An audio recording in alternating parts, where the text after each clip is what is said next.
보통 구약 시대의 예언자는 하나님의 뜻과 의지를 말로 전달합니다.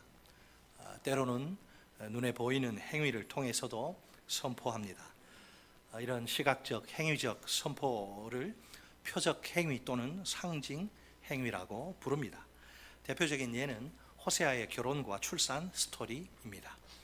표적 행위는 선포되는 사건의 구속력과 확실성을 더욱 강조합니다. 하나님이 결정하신 미래의 계획이 있지요. 이 계획이 표적 행위를 통해 공개적으로 미리 성취되는 겁니다. 호세아는 BC 8세기의 북왕국 이스라엘에서 활동한 예언자입니다. 예언자의 이름인 호세아는 여호와께서 도와주셨다라는 뜻입니다. 2절을 보면 호세아에게 최초로 여호와의 말씀이 임합니다. 어떤 말씀이죠? 음란한 여자를 맞이하여 음란한 자식들을 낳으라는 것입니다. 굉장히 충격적이고 도발적인 명령입니다. 호세아의 귀를 의심스럽게 만드는 파격적인 명령입니다. 본문을 읽는 우리도 어안이 벙벙하기는 마찬가지입니다. 아무리 하나님의 명령이라지만 이건 아니지 않습니까? 어떻게 거룩하신 하나님이 예언자에게 이런 명령을 내리실 수 있을까요? 예언자라면 평범한 사람도 아니에요. 예언자라면 음란한 여자를 멀리해야 거들떠 보지도 않아야 마땅하지 않나요? 아니 결혼하는 것도 모자라 음란한 자식들까지 낳으라니요. 2절 하반절에 따르면 다 이유가 있습니다. 2절 하반절 같이 읽습니다. 시작. 이 나라가 여호와를 떠나 크게 음란함이니라 하시니. 아멘. 호세아의 그 비정상적인 결혼과 출산에는 하나님의 분명한 목적이 있습니다. 하나님과 이스라엘 사이에 뒤틀리고 깨어진 그 관계를 폭로 고발하는 것입니다. 호세아의 음란한 아내는 단순한 그 인물이 아니고 우리 같은 평범한 인물이 아니고 호세아의 음란한 아내는 여호와의 아내인 이스라엘을 상징합니다. 이스라엘은 남편이신 여호와를 배반하고 애인과 음란을 즐기는 더러운 부정한 아내입니다. 이스라엘이 아내로서의 정절과 신의를 땅바닥에 내동댕이 친 것입니다. 여기서 음란은 우상 숭배 죄를 가리킵니다.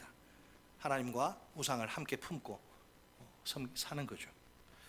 자, 그러면 여호와의 명령 앞에서 이제 호세아가 보인 반응은 무엇일까요? 3절 말씀입니다. 3절 같이 읽습니다. 시작. 그가 가서 디블라임의 딸 고멜을 맞이하였더니 고멜이 임신하여 아들을 낳으매. 아멘. 호세아는 여호와의 명령에 무조건 절대적으로 순종합니다. 디블라임의 딸 고멜을 아내로 맞이합니다. 고멜은 호세아에게 세 자녀를 낳아줍니다. 이 세 자녀의 이름은 특별한 의미가 있습니다. 즉 이스라엘에 대한 하나님의 메시지로 사용됩니다. 하나님의 확정된 뜻과 의지를 사람들 앞에서 그들이 눈으로 확인할 수 있도록 똑똑히 보여주는 것이지요. 자, 이제 여호와께서 첫째 아들에게 상징적인 이름을 지어주십니다. 4절 말씀입니다. 4절 같이 시작. 여호와께서 호세아에게 이르시되 그의 이름을 이스라엘이라 하라. 조금 후에 내가 이스라엘의 피를 예후의 집에 갚으며 이스라엘 족속의 나라를 패할 것임이니라. 아멘. 무서운 말씀이죠. 심판 말씀인데 이스라엘은 하나님이 씨를 뿌리신다 이런 의미예요. 원래 이스라엘은 갈멜 북쪽 평야 평원지대의 지명입니다. 축복의 소망을 담고 있는 좋은 이름입니다. 하지만 여기서는 역사적인 한 사건과 연결됩니다. 그리하여 심판의 이미지로 부정적인 이미지로 사용됩니다. 이스라엘의 피, 여로보암 2세 증조부인 예후가 흘리고 쏟은 피입니다. 예후는 오므리 왕조를 칼로 멸망시킨 인물이죠. 그가 새로운 왕조를 세울 때 이런 혁명을 일으키면 많은 피를 흘리죠. 새로운 왕조를 세우면서 많은 피를 흘립니다. 이 피는 예후 왕조의 처음과 현재의 폭력적 연속성을 보여줍니다. 여로보암 시대 지금의 이 폭력은 일시적 현상이 아닙니다. 왕조를 세운 그 예후로부터 시작된 뿌리 깊은 죄악입니다. 그 폭력적 속성이 예후 당대에서 끝나는 게 아니라 여로보암의 통치 시기까지 쭉 이어지는 거죠. 이제는 여호와께서 인내하실 수 있는 한계를 이제 넘어서고야 맙니다. 머지않아 여호와께서 이스라엘의 피를 예후의 집에 갚으실 것입니다. 이스라엘 집의 나라를, 예후 왕조를 폐하실 것입니다. 다음으로 여호와께서 둘째 자녀에게도 상징적인 이름을 지어주십니다. 6절 말씀 같이 읽습니다. 시작. 고멜이 또 임신하여 딸을 낳음에 여호와께서 호세아에게 이르시되 그의 이름을 루하마라 하라. 내가 다시는 이스라엘 족속을 긍휼히 여겨서 용서하지 않을 것임이니라. 아멘. 루하마, 로는 부정접두어예요. 루하마라 이름은 충격 그 자체입니다. 그녀는 긍휼을 받지 못했다는 뜻이죠. 여호와께서 더 이상 이스라엘을 긍휼히 여기지 않으십니다. 과거에 여호와께서 모세에게 자신을 어떻게 소개하시는지 한번 보세요. 여호와는 자비롭고 은혜롭고 노하기를 더디하고 인자와 진실이 많은 분이십니다. 또 여호와께서 모세에게 어떤 약속을 주시나요? 여호와는 은혜 베풀 자에게 은혜를 베푸실 것입니다. 긍휼히 여길 자에게 긍휼을 베푸실 것입니다. 이 긍휼 때문에 여호와께서 그동안 이스라엘의 끊임없는 반역과 불순종을 참은 거예요. 하나님이 무한한 은혜로 긍휼을 연이어서 베풀어 주신 것이죠. 그 고마움을 알까요, 이스라엘이? 자기가 잘난 줄 알지. 슬프게도 이제는 하나님이 이제 됐다, 이제 끝, 이제는 하나님이 긍휼을 거두십니다. 대단히 두렵지만 이스라엘에게 치명적인 일입니다. 그들의 죄가 하나님의 공의 앞에 이제 그대로 노출될 수밖에 없으니까요. 앞으로는 반드시 죄에 상응하는 그 엄청난 대가를 치러야 합니다. 그렇지 않으면, 대가 치르지 않으면 죄를 용서받을 수 있는 길이 없어집니다. 다 죽는 거예요. 이제 여호와께서 셋째 자녀에게도 상징적인 이름을 지어주십니다. 8절 9절 말씀 같이 시작. 고멜이 루하마를 젖된 후에 또 임신하여 아들을 낳음에 여호와께서 이르시되 그의 이름을 암미라 하라. 너희는 내 백성이 아니요 나는 너희 하나님이 되지 아니할 것임이니라. 아멘. 첫째 둘째와 비교할 때 좀 다른 게 임신 시기가 나옵니다. 루하마를 젖된 후에, 이것은 임신 시기를 지금 알려주는데, 고대 세계에서는 대략 3년 정도 아이에게 젖을 먹입니다. 자, 심판과 연결하면 어떨까요? 심판이 최종적으로 확정되기까지 얼마간 기다림의 기간이 있는 셈이죠. 아직은 구원의 문이 완전히 닫히기 전입니다. 여호와께서 이스라엘에게 최후의 기회를 주십니다. 멸망의 운명을 되돌릴 수 있는 마지막 기회입니다. 안타깝지만 이스라엘은 이 절호의 기회를 스스로 걷어차 버립니다. 여호와의 오래 참으심이 완전한 실망으로, 헛된 소망으로 끝나버린 셈입니다. 마침내 여호와께서 이스라엘과의 그 관계를 칼같이 단호하게 청산하십니다.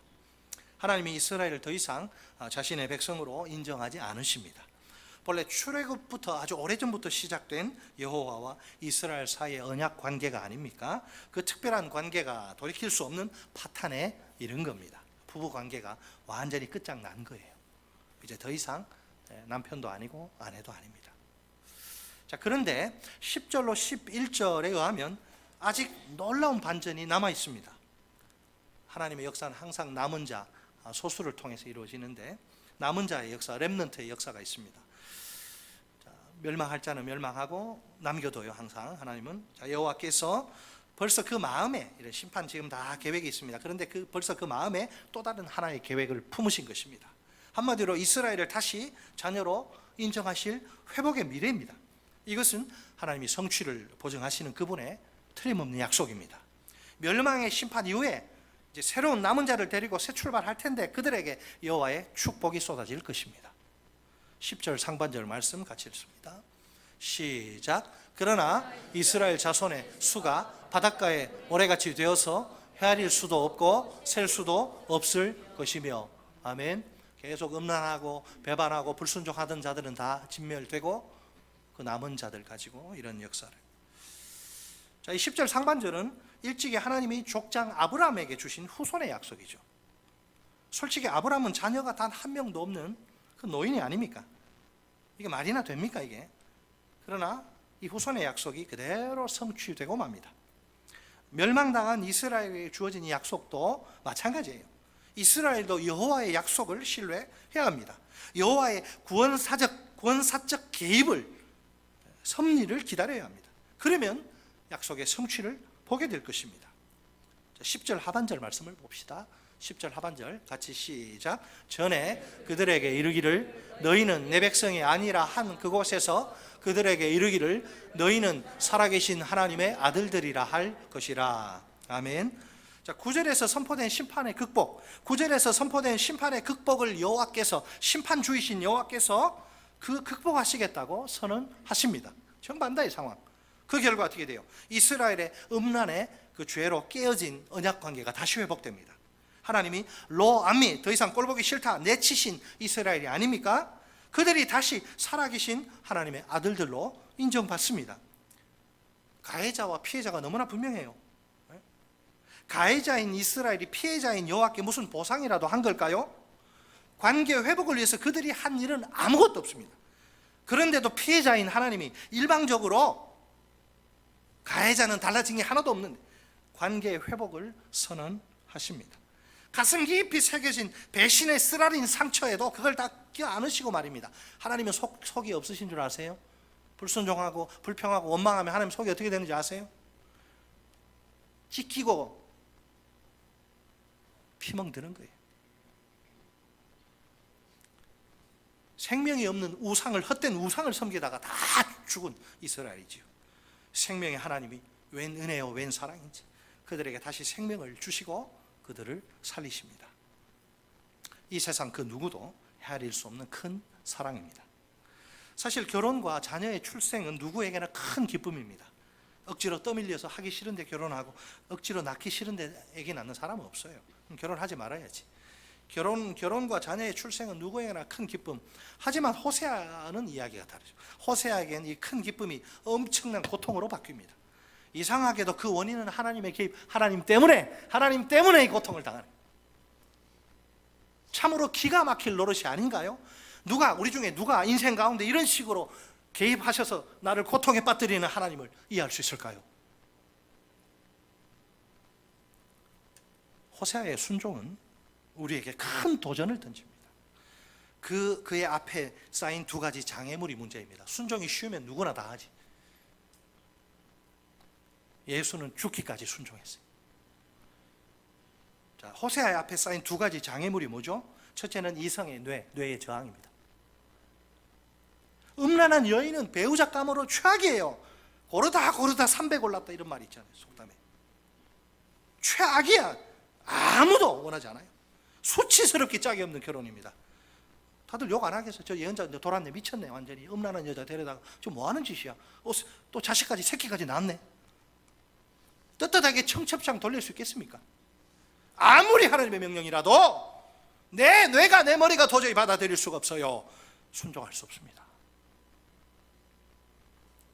둘째로 이웃의 공격입니다. 이웃의 공격.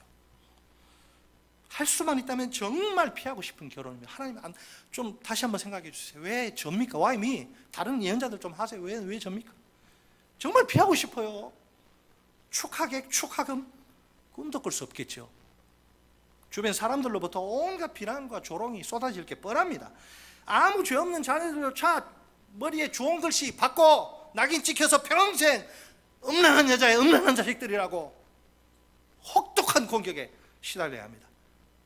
제대로 살 수는 있을까요? 우울증 걸리고 어쩌면 자살할 수도 있죠. 그런 조금 왕따 당해도 힘든데 온 동네 사람들이 음란한 여자의 자식이라고 손가락질 평생 죽기까지. 이것이 아비인 아버지 호세아가 순종을 위해서 치러야 할 대가냐. 나는 예언자니까 나는 괜찮아, 고통받아도.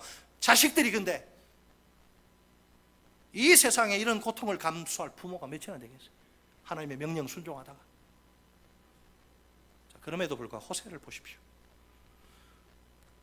아무 말하지 않아요. 침묵과 순종, 그의 행동은 보세요. 호세아는 하나님께 묻지도 않아요. 당연히 이거 물려달라고 하지도 않고 그냥 말하지 않습니다. 입 딱 다물고 순종해요. 침묵과 순종으로 반응하죠. 본문에는 이 행동의 이유가 나오지 않습니다. 그러나 우리는 그 이유를 충분히 짐작할 수 있습니다. 여러분 뭐 때문에 이렇게 우리하고 똑같은 사람이에요. 욕 들으면 마음 아프고 공격하면 도망가고 싶고 그래요. 다 포기하고 싶어요. 똑같은 사람인데 호세가 이 순간에 슈퍼맨이 됐습니까? 하나님을 향한 사랑과 그분께 대한 전적인 신뢰 때문에 사랑과 믿음이 그를 순종의 자리에 우뚝 세운 거예요. 호세아가 만난 하나님이 얼마나 좋은 분인데 알거든요. 이성의 저항도 이웃의 공격도 그를 막을 수 없어요. 사랑과 믿음 앞에 그 강력한 장애물이 와르르 여리고성 무너지듯이 무너지고 만 거예요.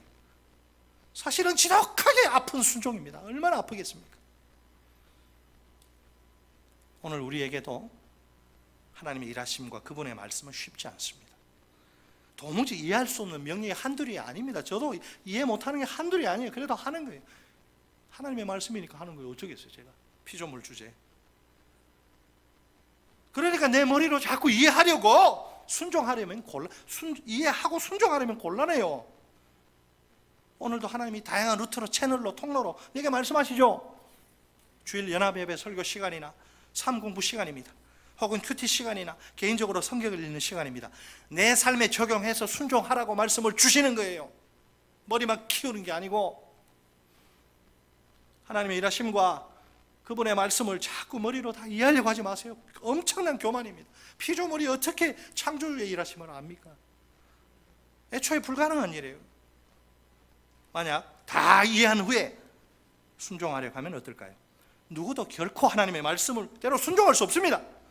순종에 있어서 결정적으로 중요한 것은 따로 있어요. 그것은 사랑과 믿음이지 이해가 아니에요. 따라서 하십니다. 사랑과 믿음이지 이해가 아니다. 내게 말씀하신 하나님을 진정으로 사랑하면 순종할 수 있습니다. 그 하나님께 대한 믿음이 내 안에 살아있으면 순종할 수 있습니다. 과연 하나님은 내게 어떤 분이십니까? 내가 만난 하나님은 호세아가 만난 하나님은 이런 분이에요? 내가 만난 하나님은 어떤 분입니까? 하나님은 나를 대답 잘 하셔야 됩니다.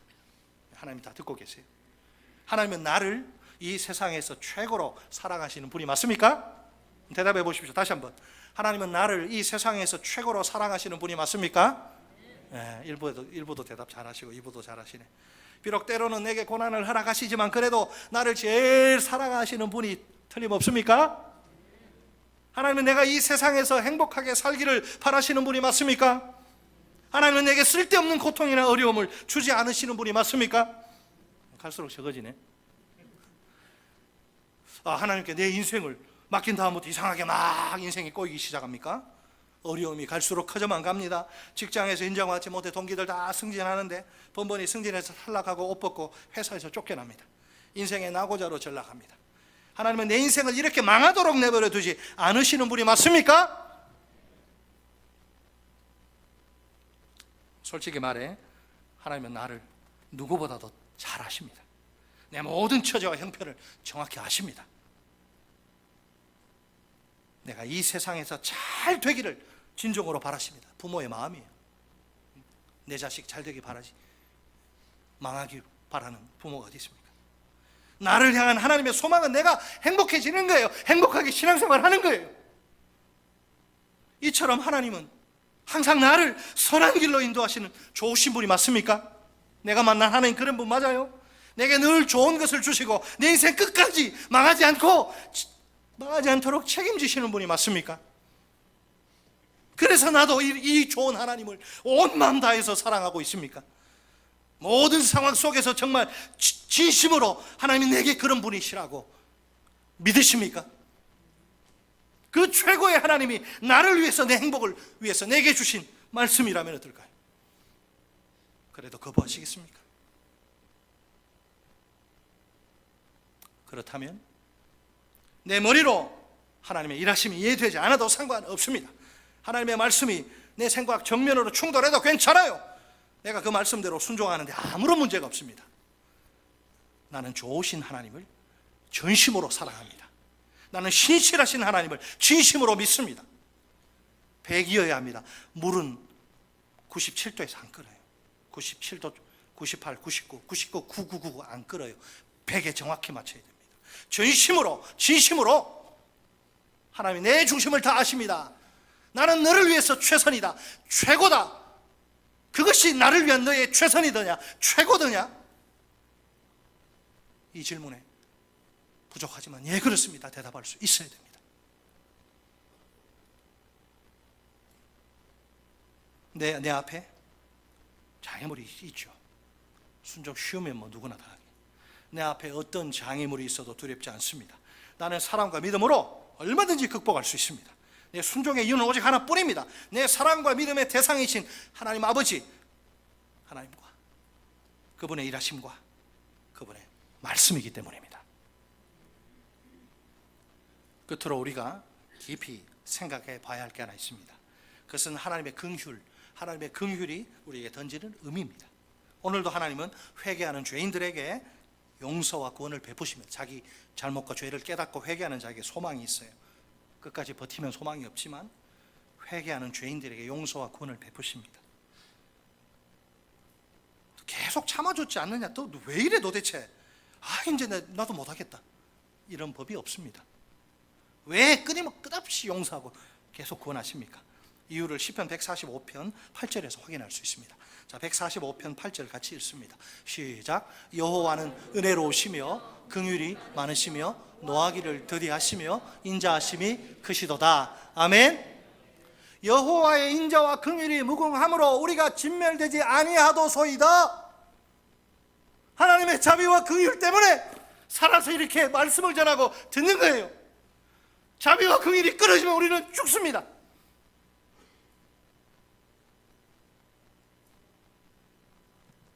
주의 인자는 끝이 없고 그의 자비는 무궁하며 아침마다 새롭고 늘 새로우니 주의 성실이 금이라. 성실하신 주님, 우리는 늘 하나님의 크신 긍휼을 힘입어 그분 앞에 나아갈 수 있습니다. 이것이야말로 우리 모든 하나님의 백성에게 주어진 특권입니다. 하지만 하나님의 긍휼은 값사는 총이 아닙니다. 우리가 요청하면 자동적으로 항상 주어지는 게 아니란 말이에요. 그분의 긍휼은 맹목적 사랑 아닙니다. 자식을 방종에 빠뜨리는 그런 무책임한 사랑이 아닌 거예요. 내가 하나님의 자녀니까 마음대로 살아, 그걸 위해서 긍휼을 베푸시는 게 아니란 말이에요. 여러분, 여호와는 이스라엘의 하나님이시고 이스라엘은 그분의 백성이죠. 여호와는 우리의 하나님이시고 우리는 그분의 새 언약 백성이죠. 그러나 이런 근본적 관계가 언제나 구원을 보장해 주지는 않습니다. 이 관계가 정상적으로 작동하고 기능을 발휘해야 되죠. 조건이 하나 걸려 있습니다. 이스라엘이 하나님의 백성으로 살기 위해서 힘써야 한다는 것입니다. 하나님이 다 아시죠. 하나님의 백성으로 살기 위해서 희생하고 말씀대로 순종하다 보면 욕도 먹고, 그걸 보는 거죠. 그런 삶이 없다, 내가 아브라함의 자손이야, 삶을 엉망진창으로 살아도 구원받습니까? 하나님이 그런 분일까요? 자, 아모스서 3장 2절 봅시다. 아모스서 3장 2절 말씀 다 같이 시작. 내가 땅의 모든 족속 가운데 너희만을 알았나니 그러므로 내가 너희 모든 죄악을 너희에게 보응하리라 하셨나니. 아멘. 그 자막 계속 띄워주세요. 멈춰서. 자, 여러분, 이게 지금 엇박자죠. 내가 땅의 모든 족속 가운데 너희만 알았다. 이게 좋은 말씀이 나쁜 말씀이에요? 우리 우쭐하게 하는 좋은 말씀. 뒤에 보세요. 그러면 뭐 축복을 이야기되는데, 그러므로 자, 인과관계, 내가 너희 모든 죄악을 너희에게 보응하리라. 안 맞아요, 말씀이 서로. 왜 그럴까요? 예언자 아모스가 지금 뭘 강조하느냐면 선택은 책임을 수반한다는 거예요. 이렇게 너희를 선택했는데 너희가 책임을 다하지 않으면, 그 뒤에가 연결됩니다. 그러면 내가 너희 모든 죄악을 너희에게 보응하리라. 무서운 말씀입니다. 선택은 반드시 책임을 수반합니다. 청지기들에게 돈을 달란트 맡겨놓고 나중에, 우리 알잖아요, 달란트 비유. 제대로 못하면 컷 되는 거예요. 책임은 지지 않고 특권만 주장하는 이런 신앙은 어떨까요? 대단히 위험하죠. 예를 들면 하나님께 자기 요구 조건 막 늘어놓습니다. 이거 해달라 저거 해달라 하나님께 요구하느라고 얼마나 바쁜지 몰라요. 그렇지만 정작 자기는 하나님의 뜻, 하나님의 소원에 대해서 하나님 내가 어떻게 살기를 바라시는지 별 관심 없어요. I'm on my way. 나는 내 마음대로 살게 돼. 주일날은 교회 가고. 하나님이 자기에게 뭘 요구하는지 알고 싶지 않아요.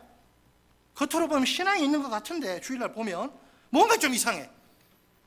알고 보니 껍데기만 남아 교리화되고 화석화된 병든 신앙이라. 자, 이제는 고멜의 마지막으로 고멜의 입장에서 한번 생각해 볼까요? 고멜의 입장에서 정상적으로라면 그녀가 호세의 아내가 될 수 있을까요? 이런 며느리 좋아하는 시어머니, 뭐 본인은 말할 것도 없고 이런 음란한 여자 우리 며느리를 오케이 이런 사람 어디 있습니까? 죽었다 깨어나도 부인이 될 수 없습니다. 고멜은 호세아의 아내가 될 자격이 전혀 없기 때문에 애초에 호세아의 일방적인 선택이 아니면 불가능한 일입니다. 그러니 고멜에게는 음란한 여자가 어떻게 가정을 꾸리고 정상적인 생활을 합니까? 이거는 고멜에게는 특별한 은혜죠. 이스라엘 어떠냐? 좀 전에 우리 아모스에서 봤잖아요. 너희만을. 이스라엘 백성 역시 다를 게 조금도 없습니다. 그들에게도 하나님의 아내가 될 자격은 아예 없어요. 세상에 이스라엘보다 훨씬 더 나은 민족이 수두룩 빽빽해요. 얼마나 이스라엘이 얼마나 반항하고 불순종합니까? 더 좋은 성품 좋고 더 똑똑하고 이런 민족 많습니다. 그런데도 하나님은 그 수많은 민족 가운데 하필 핀셋으로 이스라엘을 딱 꼬집어 나는 너희만 알았다. 오직 이스라엘을 아내로 맞이한다 말이에요. 수없는 불순종과 배반과 원망과 불평, 마음에 피멍이 들어도 끝까지 참으시고, 그것도 마지노선이 있는 걸 오늘 우리가 보는데, 도대체 왜 하나님, 가장 지혜로우신 하나님이 이유 같은 건 없어요. 단지 사랑하기 때문에 그렇게 하신 겁니다. 이유가 없는 사랑이에요. 여기에 모인 우리는 이스라엘 백성과 마찬가지입니다. 우리에겐 주님의 신부가 될 아무런 자격이 없습니다. 성경이 폭로하는 우리 실체를 보세요. 시궁창도 이렇게 더러운 시궁창이 없어요. 너희 마음을 봐라. 예수님 말씀하시고 바울이 로마서에서 말하기, 와, 이렇게 더럽고 죄가 그렇게 무서운 겁니다. 가장 거룩하신 영광의 주님과 제일 더러운 죄인, 도무지 격이 레벨이 맞지 않아요. 그럼에도 불구하고 하나님은 죄인인 나를 선택하십니다. 나를 아내로 맞이하십니다. 어메이징 그레이스죠. 미국인들이 제일 좋아하는 나 같은 죄인 살리신 어메이징 그레이스. 분명 제가 재밌는 이야기 할게요. 제가 우리 인간의 사랑과는 차원이 달라요. 우리 사랑, 여러분 사랑 다 이유가 있습니다. 그죠? 결혼의 이유 한번 생각해 보세요. 금방 알 수 있죠. 지나가는 막 여자 남자 막 아무나 그냥 덮어놓고 막 이래가지고 결혼 안 하잖아요. 우리가 기도하고 신중하게 저 사람이 나하고 맞을까 막 얼마나 갈등하고 마지막 결정할 때 막 밤에 잠도 못 자고 내가 제대로 하나 이거 물르지도 못하는데 어떡하냐 막 이러면서 어떤 사람이 내게 이런 질문을 던진다 칩시다. 이 세상의 절반이 여자인데 당신 왜 지금의 아내를 사랑에 선택한 겁니까? 남편들 계시죠? 사랑의 이유를 한번 말해보세요. 대답 잘 하셔야 아내분들도 계시는데 대답 잘 하셔야 가정이 평안합니다. 아내들은 진짜 그런지 한번 잘 들어보세요. 내 아내가 웃는 모습이 정말 아름다워서요.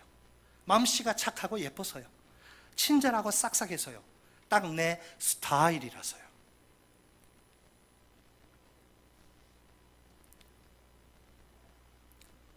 이제 아내들에게 묻겠습니다.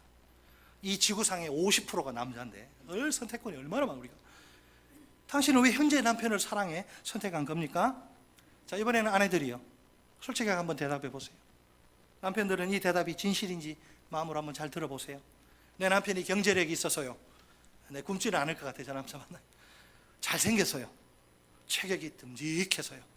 제 이상형이라서요. 네, 다 좋아요. 다 그렇게 결혼했죠, 우리가. 당연히 이유가 있어서 현재 짝꿍 옆지기와 결혼한 겁니다. 이제 와서 막상 함께 부부로 살아보니까 아이고 아닌 것 같습니다. 그 말하지 마세요. 큰일 날 소리죠. 후회하셔도 이제는 너무 늦었습니다. 한번 선택했으면 그냥 끝까지 쭉 가야 되죠. 순간의 선택이 옛날에 금성 냉장고 10년이 아니라 평생 가는 거예요. 어쨌든 뭐 다 거두절미하고 연애 시절엔 사랑할 만한 이유가 있어서 선택한 겁니다. 자, 제 말이 틀림없죠? 고개 한번 끄덕, 아멘 하시기 싫으면 고개 한번 끄덕. 제 말 맞죠? 막 지나가는 아무나 막 자꾸 결혼하자 이래가지고 한 분 없을 거야 아마. 그러나 나를 향한 하나님의 사랑은 차원이 다릅니다. 본질적으로 차원이 달라요. 내 신랑 하나님의 한결같은 마음을 한번 우리 들여다볼까요? 나는 네가 좋다, 참 좋다. 나는 네가 무조건 마음에 든다, 무조건 마음에 들어. 나의 사랑, 나의 어여쁜 자야, 내 신부가 되어주지 않겠니? 나랑 함께 영원히 행복하게 살자꾸나. 자, 우리 그런 마음으로 한번 해보겠습니다. 하나님 마음으로 따라서 하십니다. 나는 내가 좋다, 참 좋다. 나는 내가 무조건 마음에 든다, 무조건 마음에 들어. 나의 사랑, 나의 어여쁜 자야, 내 신부가 되어주지 않겠니? 나랑 함께 영원히 행복하게 살자꾸나. 하나님이 나한테 기분 좋으세요? 나쁘세요? 네. 대표로 말씀하셨는데 세상은 결코 이해할 수 없는 하늘의 사랑입니다. 하나님 이게 무슨 사랑이에요?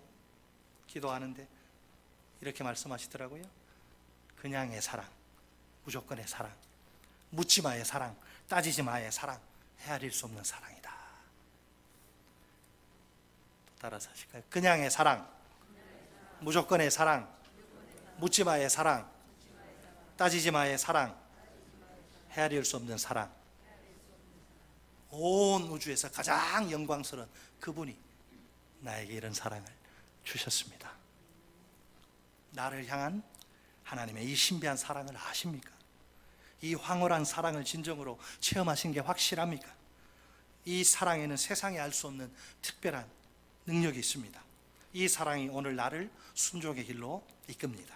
이 사랑으로 나는 순종의 모든 장애물들을 극복할 수 있습니다. 이 사랑 때문에 나는 어떤 희생과 대가를 무릅쓰고서라도 순종할 수 있습니다. 사랑하는 성도 여러분, 하나님이 우리 같은 연약하고 부족한 인생들을 사랑하십니다. 헤아릴 수 없는 큰 사랑으로 지금까지 함께 하십니다. 앞으로도 계속 함께 하실 것입니다. 우리를 향한 하나님의 요구는 한 가지, 순종입니다. 순종이 힘든 이유는 장애물이 있기 때문입니다. 호세아의 경우엔 두 가지, 하나는 이성의 저항이고 또 하나는 이웃의 공격입니다. 호세아는 이 큰 장애물들을 거뜬히 뛰어넘습니다. 그 비결은 하나님을 향한 사랑과 믿음입니다. 순종이 아무리 힘들어도 나는 할 수 있습니다. 호세아처럼 나도 커다란 장애물을 충분히 극복할 수 있습니다. 역시 그 비결은 사랑과 믿음입니다. 내가 하나님을 전심으로 사랑하면 됩니다. 내가 하나님을 진심으로 믿으면 됩니다. 그러면 무조건 절대적으로 순종할 수 있습니다. 이 시간 성령의 음성 앞에 조용히 귀를 기울여 봅시다. 내 순종을 방해하는 장애물은 무엇인가요? 혹시 이성의 저항이나 이웃의 공격인가요? 아니면 또 다른 그 무엇인가요? 내게 하나님을 향한 사랑과 믿음만 있으면 됩니다. 하나님이 내게 얼마나 좋으신 분인가요? 나를 향한 그 헤아릴 수 없는 하나님의 사랑을 깊이 생각해 보세요. 이 사랑을 영원히 깊이 깨닫는다면 이렇게 고백할 수 있겠지요. 하나님은 내 인생 최고의 존재이십니다. 따라서 하십니다. 하나님은 내 인생 최고의 존재이십니다. 하나님이 넘버원 베스트라는 거죠. 내 남편보다, 내 아내보다, 내 사랑보다, 하나님, 내 자식보다 하나님이 어떤 것도 옆에 두면 안 됩니다. 우리 다 함께 하나님 앞에서 이렇게 결단하면 좋겠습니다. 좋으신 하나님을 전심으로 사랑하겠습니다. 신실하신 하나님을 진심으로 신뢰하겠습니다. 이 사랑과 이 믿음으로 하나님께 무조건 절대적으로 순종하겠습니다. 같이 하십니다. 좋으신 하나님을 전심으로 99.9가 아니라 100으로 사랑하겠습니다. 신실하신 하나님을 진심으로 100도로 신뢰하겠습니다. 이 사랑과 이 믿음으로 하나님께 무조건 절대적으로 순종하겠습니다. 이 결단을 구체적인 행동으로 옮기면 더욱 좋겠습니다. 거창한 것이 아니더라도 괜찮습니다. 작은 것부터 순종을 실천합시다. 주께서 내가 어떻게 무엇을 순종해야 할지 보여주시기를 바랍니다. 그렇게 보여주실 때 아멘, 무조건 절대적으로 순종할 수 있기를 소망합니다.